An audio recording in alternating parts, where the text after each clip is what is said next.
ए भैया, बनारस में जो मजा है ना वो पूरी दुनिया में नहीं है। पैसा रह के क्या करबा, जो मजा हिया है ना। बना हुआ रस है इहो बनारस,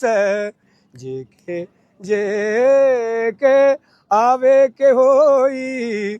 बना हुआ रस को पिए के होई, इहो बनारस।